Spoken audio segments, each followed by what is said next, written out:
Hello everyone, welcome to Data Structures Module 2 Session 6.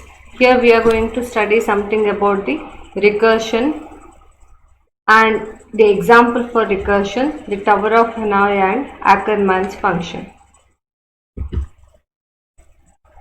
So in the Tower of Hanoi, let us go for the problem statement of Tower of Hanoi. It is just like a puzzle. Here you assume that there are 3 pegs labeled A, B and C. Then suppose on the peg A you have n number of discs in the decreasing size, just like this as given in the diagram.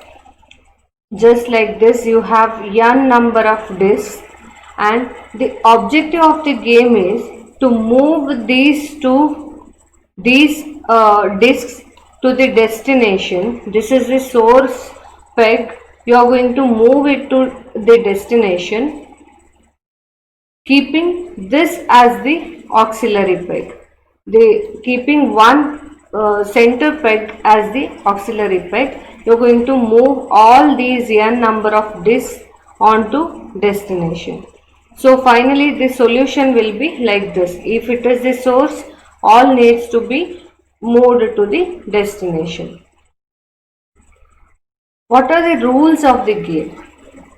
Only one disc may be moved at a time. You cannot move all the 3 discs together to the destination. You can move only one disc at a time. Only the top disc on any peg may be moved to any other peg. Just like your stack, you are going to move the top of the disc to the other peg.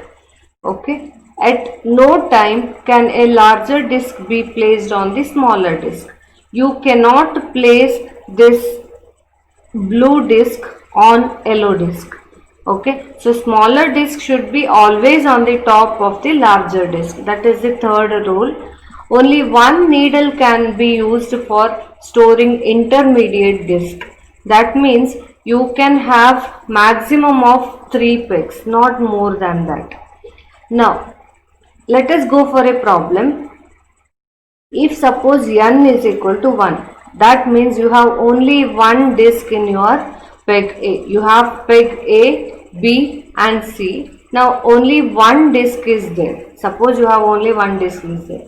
How can I transfer it to the peg C? I can transfer it directly to peg C, right? Because there is no other disc, so I can directly move it onto the peg C. This will be your answer, right? So this is nothing but your base case of recursive function. So I can tell the base case as, if n is equal to 1, then move the ring from A to C using B as pair. Here we are not going to use B anyhow, B as pair, and you are directly moving the peg 1 from A to C.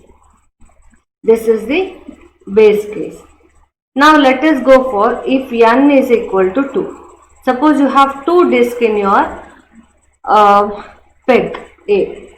So the first disc is in the biggermost disc is there numbered as 1, and the smaller disc is numbered as 2.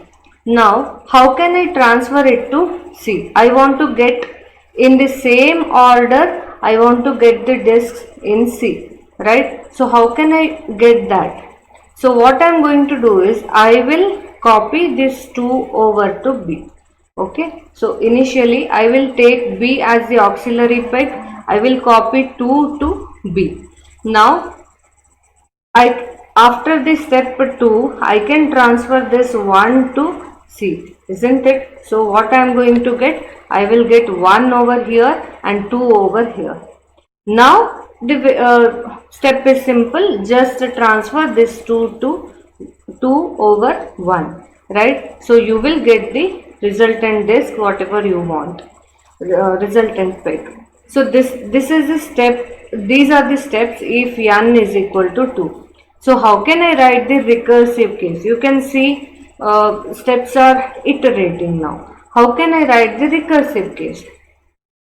Initially what I am going to do is, if suppose I have n disk, that is n is equal to 2. Now what I am going to do is move n minus 1 ring from A to B using C as the spare. Okay, so n minus 1 ring in the sense, now two disks are there, so one disk I am going to move to B, right? C is a spare now. C I am going to take it as spare. In the second step, what I am going to do?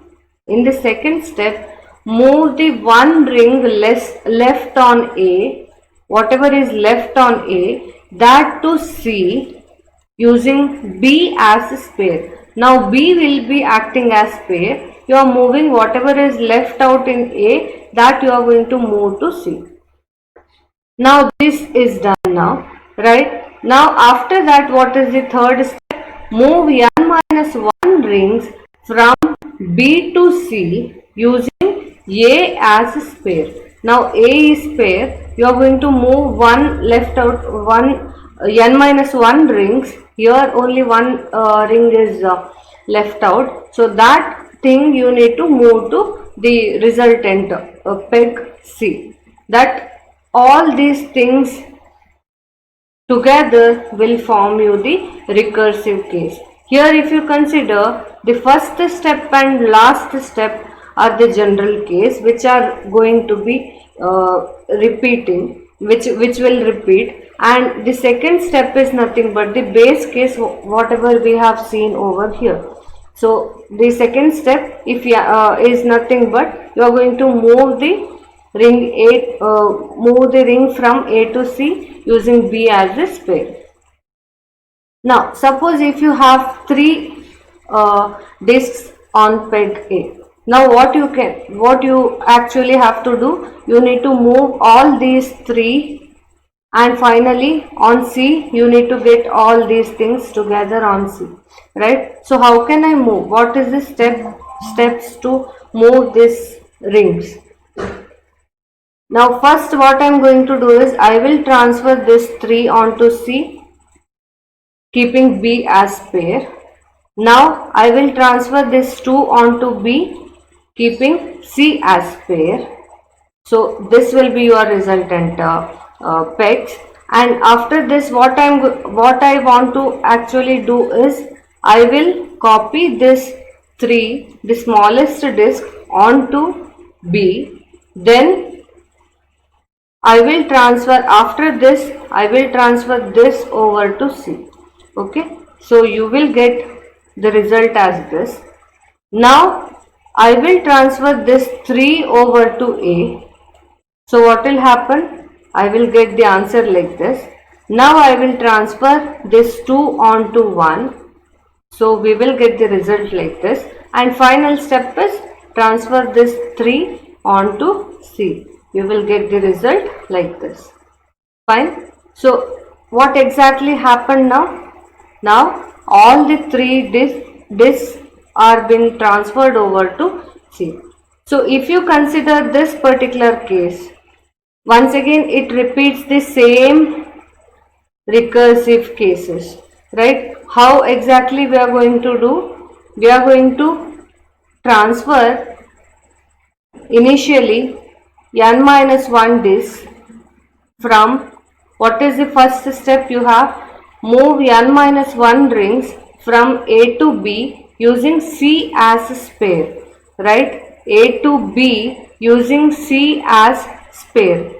So what I am going to do is, I have transferred it over here, then I have transferred it over here, then I have transferred this over here. So n minus 1 number of disks I got.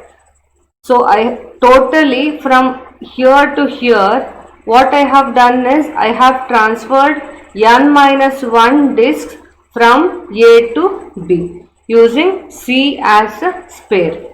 Okay. In the next step, what I am going to do is, whatever is left out in A, that I am going to transfer over to C, right? So what is left out in A? In A we have left out with the 1 that has been transferred over to C, right?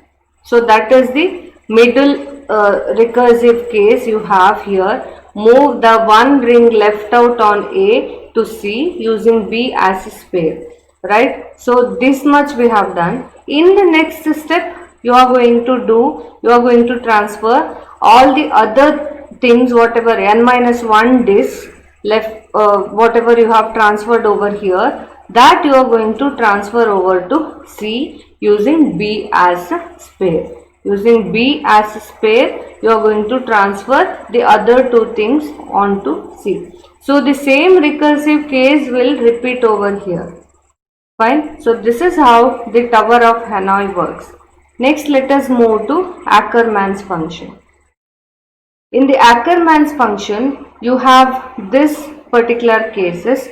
You will be having A of m and n, and if m is equal to 0, you need to do n plus 1. If m is greater than 0 and n is equal to 0, you have to do A of m minus 1 comma 1 and get the solution. If m is greater than 0 and n is also greater than 0, this is the recursive case you are going to do. So this is the base case you have. If m is equal to 0, n plus 1, that is the base case you have, and rest two things are nothing but the recursive cases.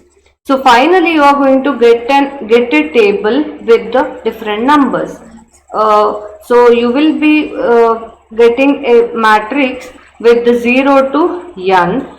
You can see here from 0 to n you are going to get, and you will be having m also from 0 to n. Okay, so what exactly this function is going to do is, you are going to get a set of numbers. Using these values you are going to get the set of numbers. So let us see how exactly this works. Let us have a problem on this.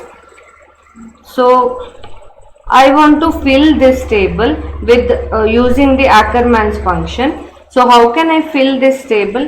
Initially I want to get A of 0, 0.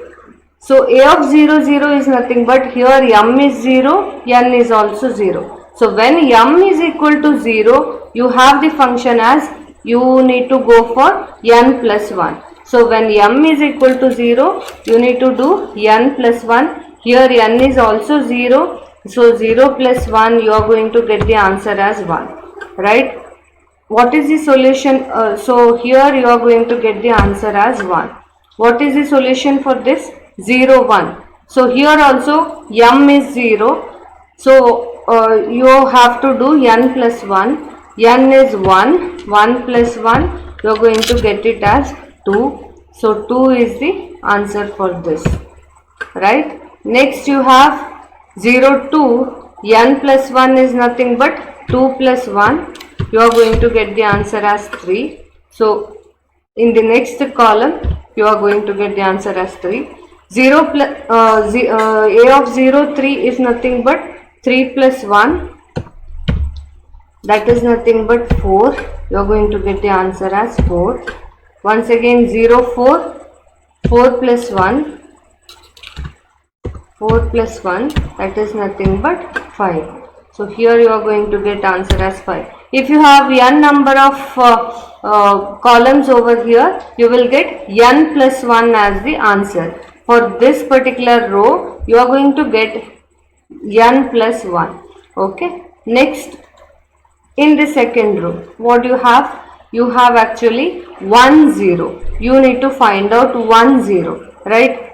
So when you get m is equal to 1, that means m is greater than 0 and n is equal to 0. When m is greater than 0 and n is equal to 0, you need to go for A of m minus 1 comma 1. A of m minus 1 is nothing but A of 1 minus 1 is 0. So A of m minus 1 comma 1. So 0 comma 1 you need to find out. So what is the answer for a of 0 comma 1? It is nothing but 2. So answer for this is nothing but 2. So a of 1 0, you are going to get it as 2. Okay. Next I want to find out a of 1 1. How can I find out a of 1 1? Now m is greater than 0, n is also greater than 0. So it will go to the third particular case, recursive case. You need to find out a of m minus 1. So a of m is 1, 1 minus 1. I will write it like this, 1 minus 1, comma, you are going to get a of m comma n minus 1. So I will write it as a of m is 1 comma n minus 1. N minus 1 is nothing but 1 minus 1. So what is the answer for this? I will get the answer as a of 1 minus 1 is 0. Then a of 1 comma 0. So a of 0 comma a of 1 0 is nothing but 2. You got the answer in the previous step, that is 2. So a of 0 comma 2, a of 0 comma 2 is nothing but 3, right? So the final solution for this is 3. So a of 1 1 is nothing but 3. Now what is a of 1 2? In order to find out a of 1 2, once again go for the third recursive case, a of m minus 1, that is 1 minus 1 0, comma a of m comma n minus 1. M is nothing but 1, n minus 1 is 2 minus 1, that is 1. So what is the solution for this? A of 0 comma a of 1 1, you are going to get the answer here, that is 3. So here I am going to get 3. That is nothing but a of 0 3, answer is 4. So here you are going to fill it with the 4. If you consider this particular row now, if you compare these two rows, what will happen? Now the first column in the second row is matching with the second column in the first row, and here you have 2, here you have 2, here you have 3, here you have 3, here 4, here 4. If you find out the answer for this, that will be 5, this will be 6, like that it will continue. So these two are similar, okay. It will just you can do it very easily. But if I want to find out the answer for this a of, suppose if I want to find out the answer for a of 2 comma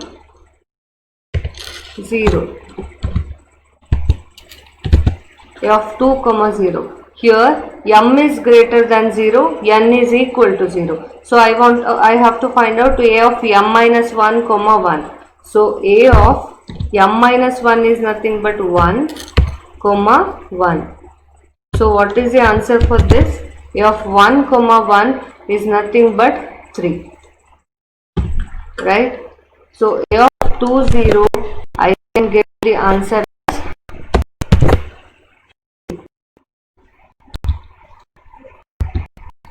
fine. What about a of 2 1? A of 2 comma 1 is nothing but, you will get a of m minus 1 is 1 comma a of m comma n minus 1. M is 2 comma n minus 1, that is 0. So what is the answer for this? You will get a of 1 comma 3, that is nothing but 5, right? Here you got the answer as 3, but in the next step you got the answer as 5. If you compare these two, as I told, you will be having directly, you can see the answers like this. But if I compare first and second row, here it is, you can get it from this, but this answer you got it from this, right? So it might not be similar all the cases. So keep it in mind, only the first two rows you can write it easily, not the rest of the things. These things you have to calculate using the recursive algorithm. So this is about the Ackermann's function, and this is the program which will print the Ackermann values using recursion. So what we actually, it is a very simple program. Directly I have used these formulas and I have applied it over here. So what we have, m and n, and you are going to enter the value for m and n, and you are calling the function Ackermann's of a of m comma n, and then that will come over here with the m and n values. If m is equal to 0, return n plus 1. That is same whatever we have over here, the same thing, right? And else if m is greater than 0 and n is equal to 0, return Ackermann's function of m minus 1 comma 1. That is a recursive case, as I told. And else return Ackermann of m minus 1 comma a of m comma n minus 1. The same formulas I have used in my function, and we can generate the Ackermann's values using the these are the recursive functions. These are the recursive functions. You can see ACK, which is the function header of this particular function, right? So the same recursive, using same recursive function, you can find out the values. I hope this session is clear. Let us meet in the next session.